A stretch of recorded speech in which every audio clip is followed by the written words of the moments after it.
ini apa yang diniatkan guru kita Al-Habib Umar Muhammad Salim Hafid dan para ulul salihin ila hadratin Nabi bisirril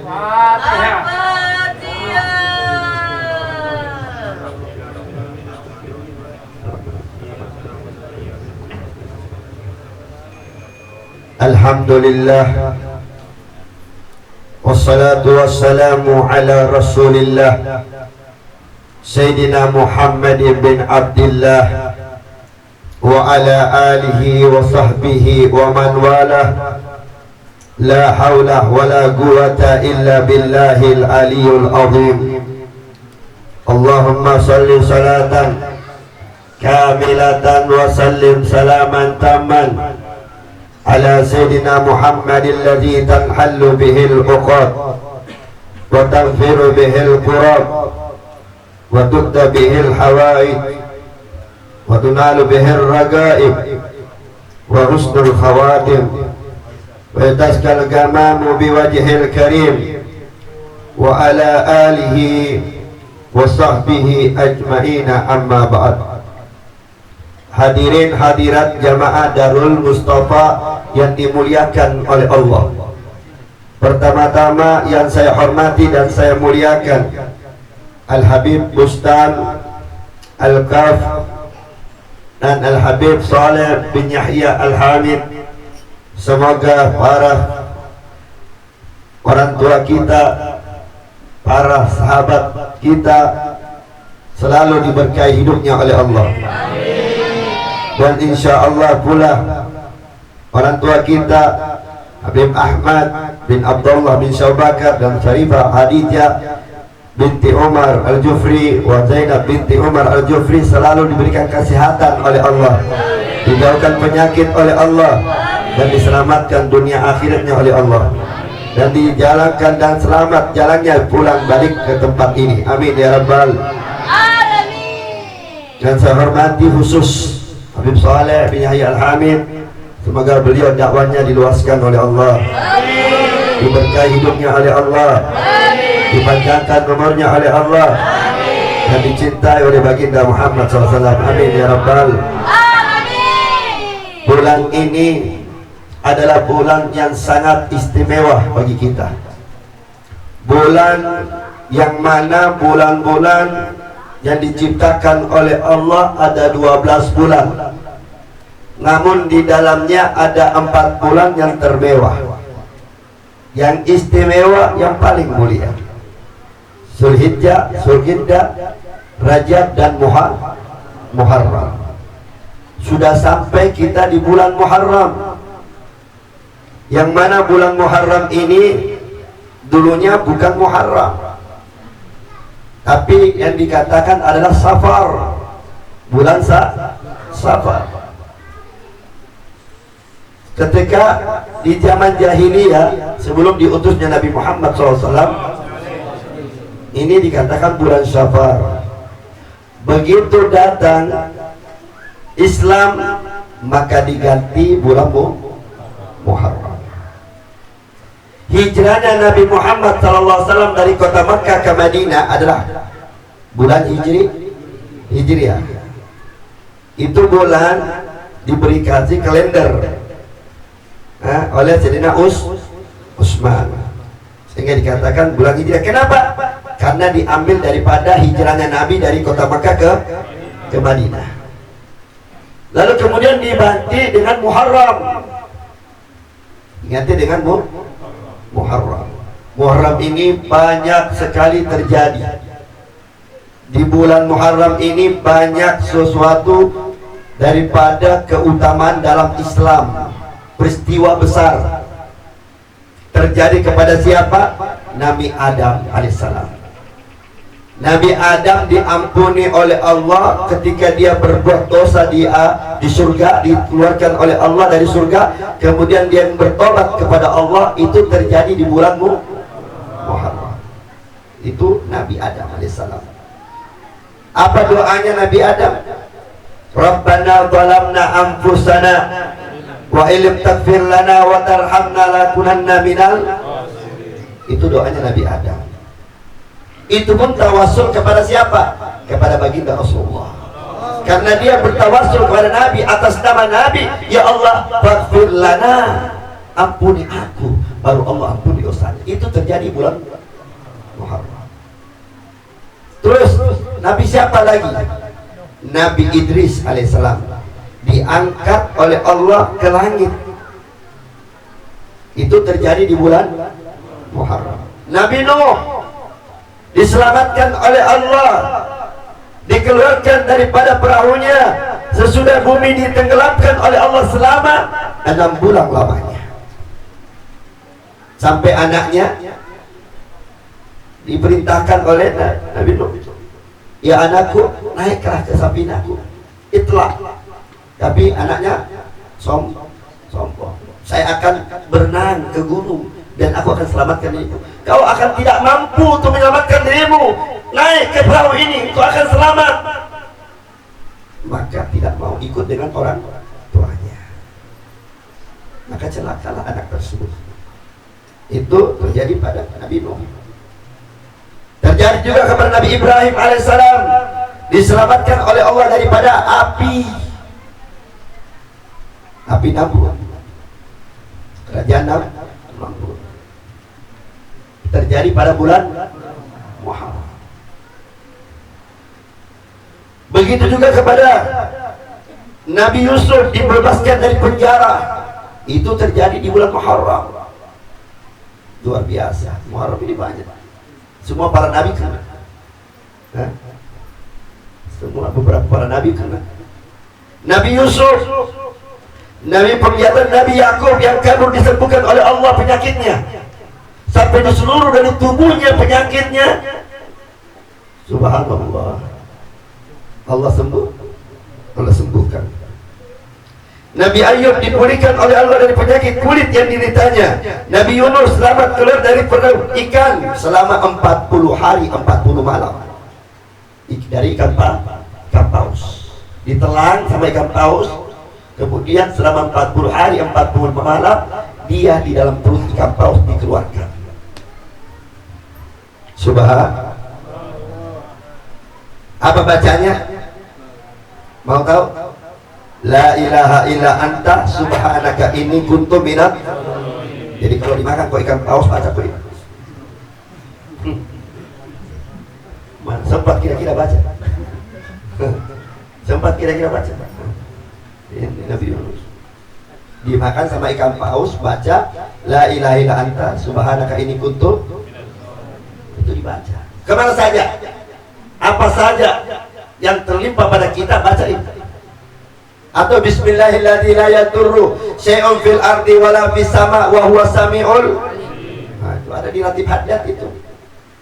Itu semua diajarkan kita oleh orang sholihin. Al-Habib Abdullah bin Alad mengajarkan semua itu. Semua bacaan yang ada di ratibul hadat, semua itu bacaan para anbiya.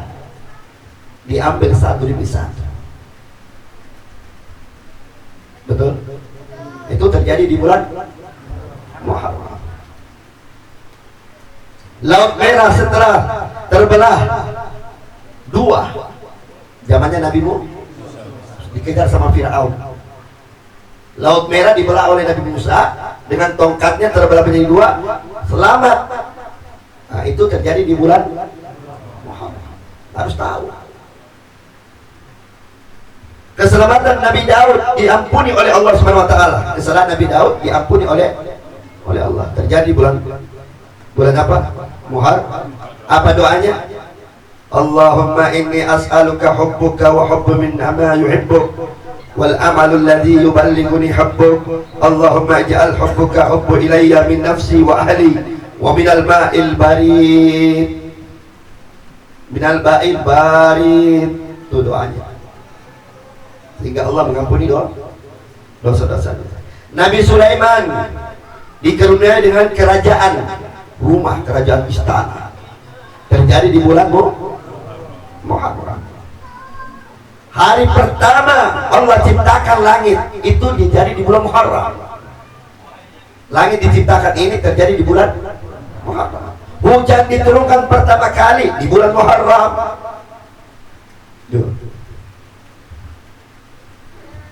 Dan terakhir yang sangat paling kita cintai bersama, cucu Nabi Muhammad SAW, cucu yang paling disayangi oleh Rasulullah, sampai ketika beliau Rasulullah SAW mencium bibirnya Sayyidina Hasan dan mencium lehernya Sayyidina Husain. Siapa mencium? Nabi Muhammad SAW. Sayyidina Husain berkata melihat, lalu menangis baginda Muhammad SAW.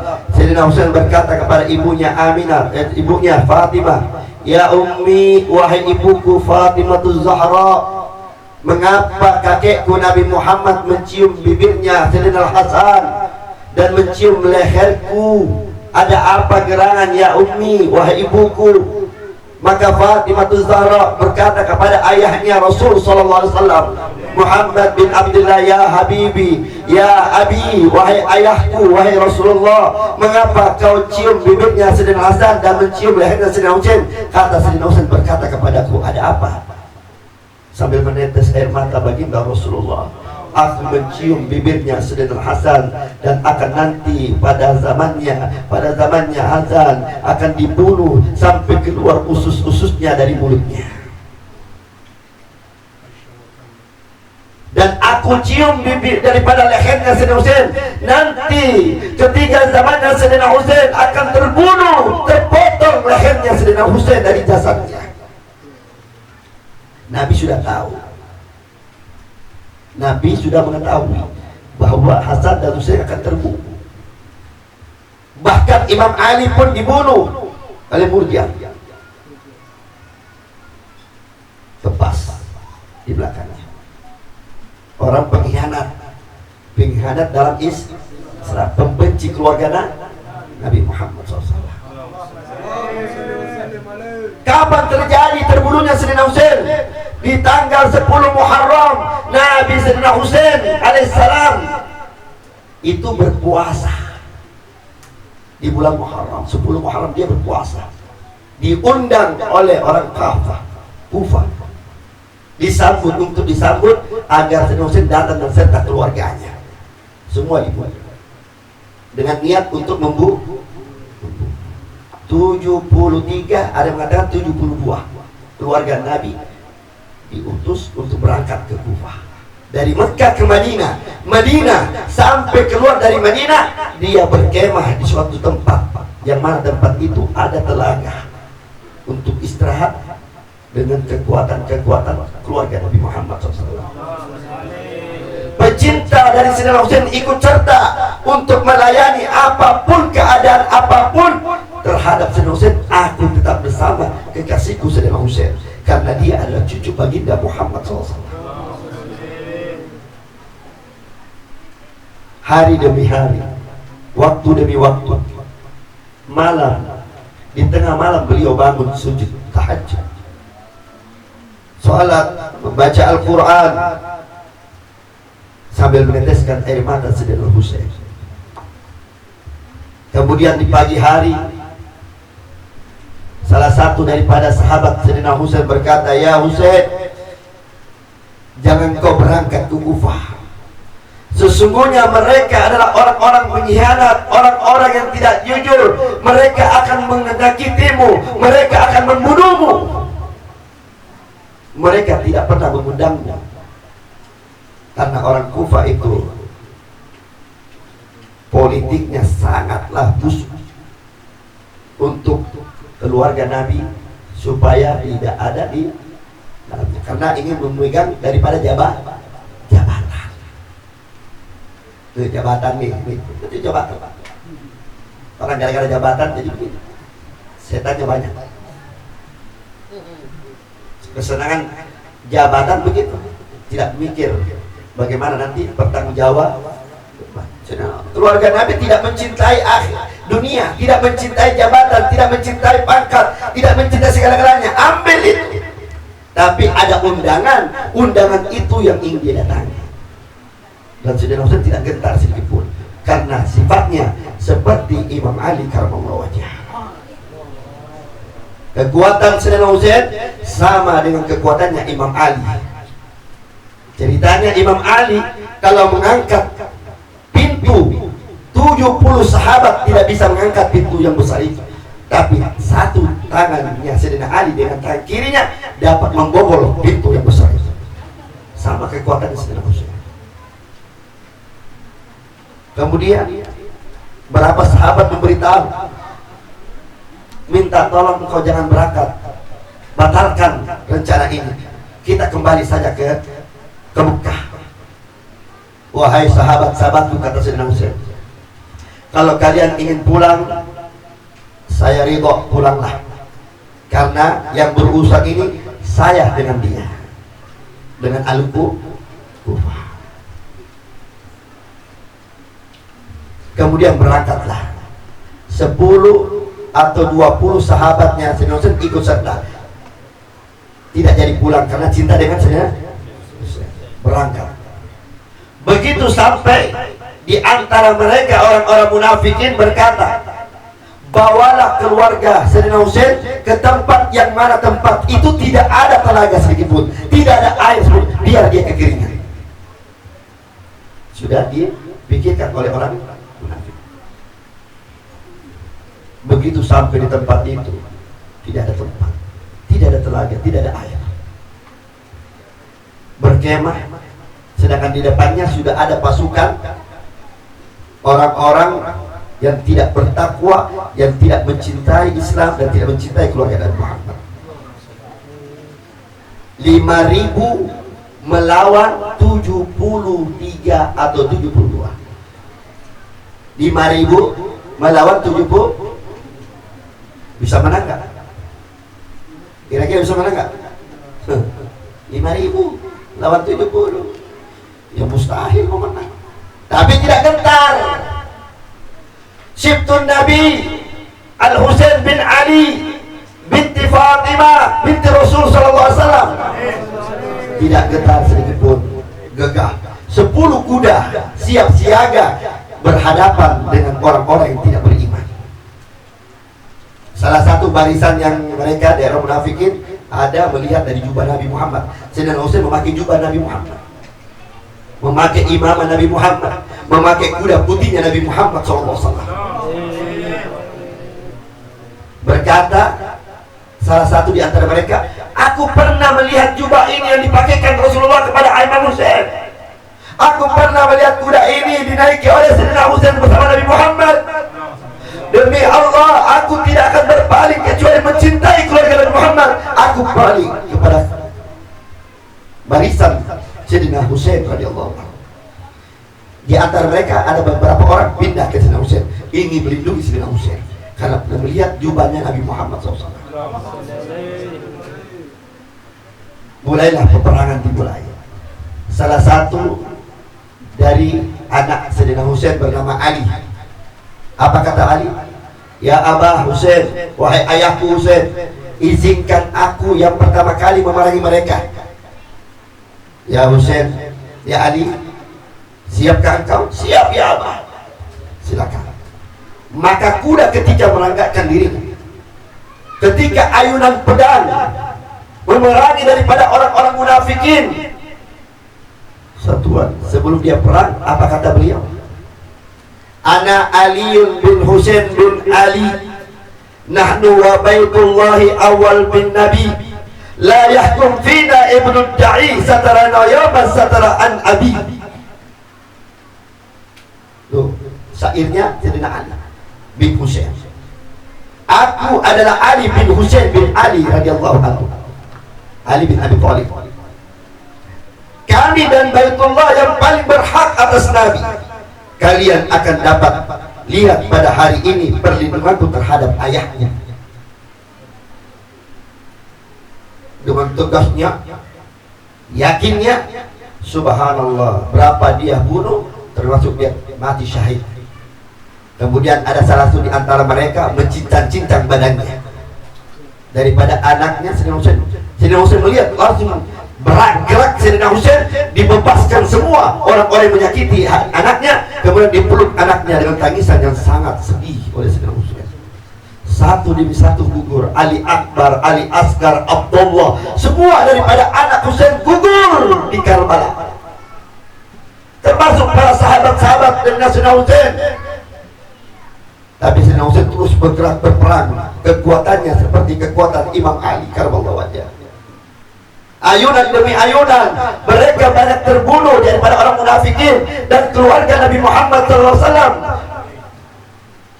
Perempuan pun ada terbunuh.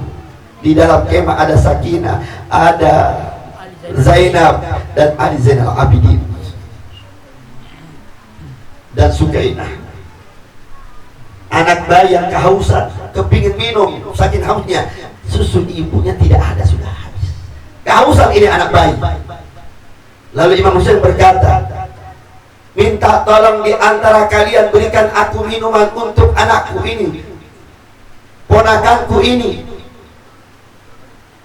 Seketik saja dengan kasih sayangmu, ketika dia mau minum, dikasih minum, lalu minum, dipanah itu anak bayi, tembus di lehernya. Dipeluk anak bayi itu sambil menangis, terus berperang demi hari demi perang, terus berperang, terus ayunan pedang yang telah memotong leher mereka. Berapa daripada cucu Nabi terpotong lehernya, berapa cucu Nabi terpanah badannya, jatuh ke tanah. Kemudian Sayyidina Husain berperang, lalu jatuh dari kudanya, kemudian dipanah Sayyidina Husain dari belakang. Berapa panah, anak panah menembus dalam tubuhnya Sayyidina Husain. Kemudian Sayyidina Husain merangkak, tidak kuat karena kehausan. Ketika dia bergerak, ditebaslah badan daripada Sayyidina Husain seseorang dari mereka. Kemudian ditusuklah di belakangnya dengan pisau yang kecil. Kemudian lehernya dipegang, lalu dipotonglah leher Sayyidina Husain. Keluar dari kemah, ya Husaina, ya Husaina, ya Husaina. Mereka semua berteriak dari perempuan saudara-saudaranya, berkata, ya Husaina. Tidak ada. Imam dari Sayyidina Ali Zainal Abidin berumur kira-kira 16 tahun. Dia mau mengambil pedang karena lagi sakit keras, tidak mampu mengangkat pedang tersebut, membantu ayahnya. Terus berteriak di dalam kemah itu. Setelah meninggal, lalu kepala itu diambil, kemudian dibungkus, lalu pergi mereka ke kemah. Di dalam kemah itu ada wanita yang saleh, Zainab, Sukainah, dan beberapa orang wanita tersebut termasuk Imam Ali Zainal Abidin. Kemudian diambil semua, diikat dia punya tangan dan kakinya, kemudian naik di atas kuda termasuk dengan kepala ayahnya. Lalu semua perempuan pun ikut di atas kuda itu, dibawa ke kota Kufah. Sampai di Kufah dibuka, kepala itu disimpan di atas meja. Kemudian salah satu yang sangat-sangat dibenci oleh Allah, sangat dibenci oleh baginda Muhammad SAW, dengan tongkatnya itu tega menusuk-nusuk bibirnya Sayyidina Husain. Salah satu di antara sahabat Nabi Muhammad pernah berkata, aku pernah melihat Nabi mencium bibir ini, lalu kau tusuk bibir itu persis ciuman Nabi Muhammad SAW. Tapi celakalah engkau, celakalah engkau, celakalah engkau, sampai 3 kali disebutkan celaka engkau. Maka seluruhnya ketika itu Imam Ali Zainal Abidin terus dengan tetesan air mata, dengan tangan terikat, kemudian dibukakan. Salah satu di antara orang sana mencintai keluarga Nabi, memberikan sesuatu uang untuk dibebaskan keluarga Nabi Muhammad, lalu diberangkatkan ke kota Syam.